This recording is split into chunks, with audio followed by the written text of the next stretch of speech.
ದೇವಸ್ಥಾನ ಲಾಕ್ ಆಗಿದೆ ಫ್ರೆಂಡ್ಸ್, ಒಳಗಡೆ ಹೋಗೋದಕ್ಕಾಗೋದಿಲ್ಲ.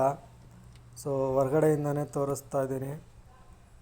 ಸೊ ಆ್ಯಕ್ಚುಲಿ ಇದು ನನಗೆ ತಿಳ್ಕೊಂಡಿರೋ ಪ್ರಕಾರ ಇದು ಚೋಳರ ಕಾಲದಲ್ಲಿ ಕಟ್ಟಿರೋ ಅಂಥ ದೇವಸ್ಥಾನ, 1000 ವರ್ಷಗಳ ಹಿಂದೆ. ಸೊ ಈ ಕಲ್ಲೆಲ್ಲ ನೋಡಿ, ಕಾಂಪೌಂಡ್ ಕಲ್ಲುಗಳು ಸೊ ತುಂಬ ನೀಟಾಗಿ ಕಟ್ಟಿದ್ದಾರೆ.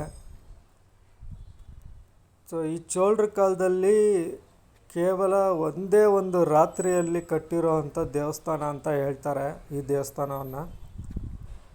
ಮತ್ತು ಈ ದೇವಸ್ಥಾನದ ಬಗ್ಗೆ ಇನ್ನೊಂದು ಸ್ಟೋರಿ ಏನು ತಿಳ್ಕೊಂಡಿದ್ದೀನಿ ಅಂತಂದರೆ, ಸೊ ರಾಮಾಯಣ ಕಾಲದಲ್ಲಿ ರಾವಣನ ಸಂಹಾರ ಆದ ನಂತರ ಮತ್ತೆ ಸೀತೆ, ರಾಮ ಮತ್ತು ಲಕ್ಷ್ಮಣ, ಹನುಮಂತರು ಅಯೋಧ್ಯೆಗೆ ವಾಪಸ್ ಹೋಗಬೇಕಾದ್ರೆ ಸೊ ಇಲ್ಲಿ ಬಂದು ನೆಲೆಸ್ತಿರ್ತಾರೆ.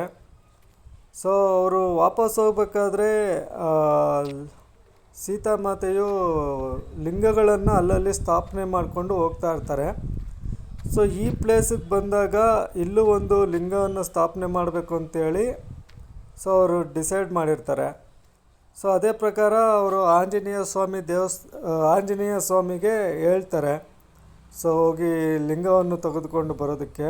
ಐ ಥಿಂಕ್ ನಾರ್ತ್ ಸೈಡೇನೋ ಕಳಿಸ್ತಾರೆ. ತುಂಬ